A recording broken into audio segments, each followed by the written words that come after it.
Welcome to Breaking News to Trading Moves. Today we're doing a deep dive into something affecting, well, pretty much everyone who eats out. Ingredient inflation and changing consumer habits. We're looking at how this impacts publicly traded restaurant and food companies. Yeah, and we're using the recent Darden Restaurants performance report as our jumping off point. It's a good place to start. Why Darden specifically? Well, because they own brands like Olive Garden, Longhorn Steakhouse. Yeah. They're huge in casual dining. So understanding their performance, their struggles, gives us a really good lens. It helps set the scene for figuring out which kinds of restaurant businesses are maybe struggling right now and which ones are actually doing okay or even thriving. Okay, got it. So let's get to the headline then. Darden Restaurants, that's ticker DRI, they missed their Q1 earnings per share target. That's right, by 0 to 3 cents. Now, 3 cents might not sound like a lot on its own. But for a company that size, it signals something's up. Exactly. It tells you there are pressures. So the immediate question is, why did they miss? Right. What happened there? Well, interestingly, their same restaurant sales were actually pretty solid. People were still going.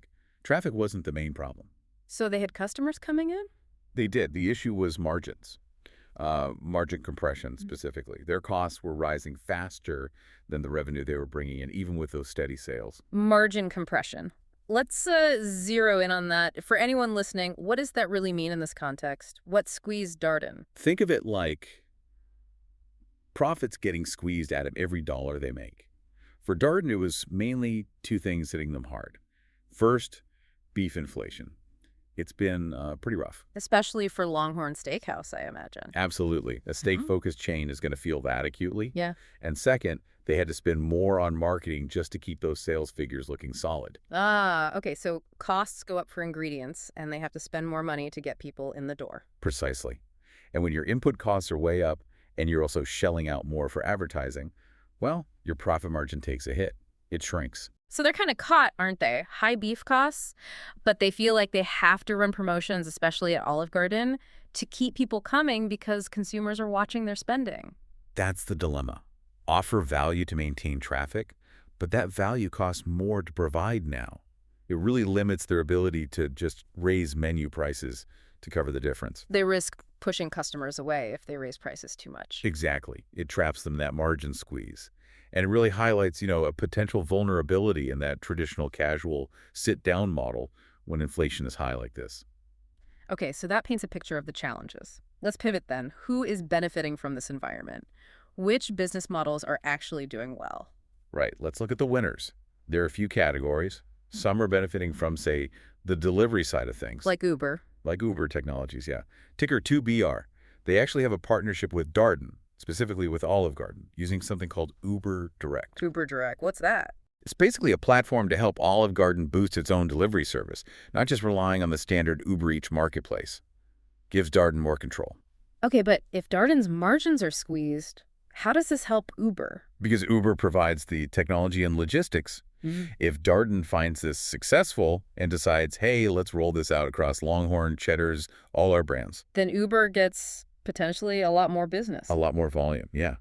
Growth in their enterprise delivery segment. Uber benefits from facilitating the delivery itself, whether Darden's dining room profits are up or down. Interesting. Okay, moving from delivery tech to pure value. Where are consumers going when they want affordable meals? Domino's Pizza comes to mind immediately. DPZ. Makes sense. Pizza's often seen as a value option. It really is, especially now. People are definitely shifting towards more value-driven meals eaten at home. Think about it. A family dinner at Olive Garden might cost, what, $60, $80? Easily. Compare that to a Domino's carryout special or a bundle deal. It's a significantly cheaper alternative, and it's convenient. That price difference is a big driver for DPZ right now.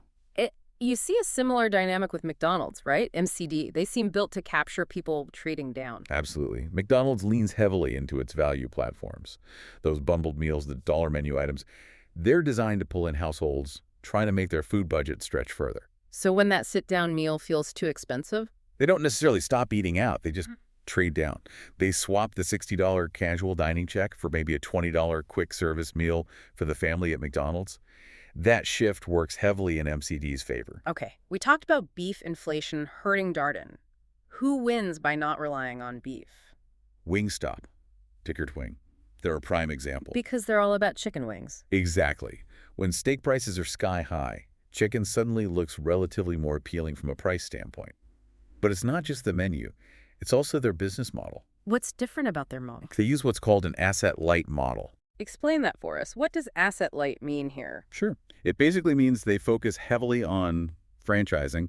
They don't own and operate the vast majority of their stores themselves. Ah, so they're not tying up as much capital in building and maintaining the actual restaurants. Right. Their main business is collecting franchise fees and royalties. It's less capital intensive. It also means their franchisees are often the ones dealing directly with local cost pressures, and they might be able to adjust things a bit more quickly than a giant corporate structure. Twing is more insulated because its revenue comes from those fees. That makes sense. More flexibility. Okay, so we've got delivery tech, value pizza, value burgers, chicken specialists. What about the broader trend of just eating at home more? That benefits the big retailers. Think Costco, Cost Height. How so? Well, if people decide to skip Olive Garden tonight, they're likely planning to cook more meals at home during the week. That means bigger grocery trips. Buying in. Exactly, which is Costco's entire game. They benefit directly from increased demand for groceries, bulk food items. People stocked up when they're eating out less. Plus, their membership model helps lock in that spending. Okay, so a clear picture emerges. Winners tend to be focused on value, convenience, delivery enablement, or different proteins like chicken. Now, let's flip it. Which companies are facing similar or maybe even tougher challenges than Darden? Who else is feeling that margin squeeze? You definitely see it in companies with similar vulnerabilities, especially the menu mix issue. Look at Bloomin' Brands, BLMN. They own Outback Steakhouse. Right. So very state heavy. They're exposed to the exact same painful beef inflation that's hitting Darden's Longhorn. Is their situation identical to Darden's then? Similar, but maybe with a slight difference in perceived value. Yeah. Outback often competes strongly on value perception. If Bloomin' tries to raise prices significantly to cover beef costs, they might risk losing traffic more readily than maybe a Darden brand can. It's a tough spot. Okay. And sticking with steak. Texas Roadhouse, TXRH. They're known for being a strong brand, strong operator. They are. Very popular. Good reputation. But strong operations don't make you immune to commodity prices. Their heavy reliance on steak makes their margins very sensitive to this beef inflation. Is there another factor for them besides just the cost of the steak? Yeah, something called guest check management. When the price of that main steak entree goes up, what do customers do? They maybe skip the appetizer. Or the dessert. Exactly. They cut back on the extras, the appetizers, the drinks, the desserts, which are often higher margin items for the restaurants. So TXRH gets hit twice.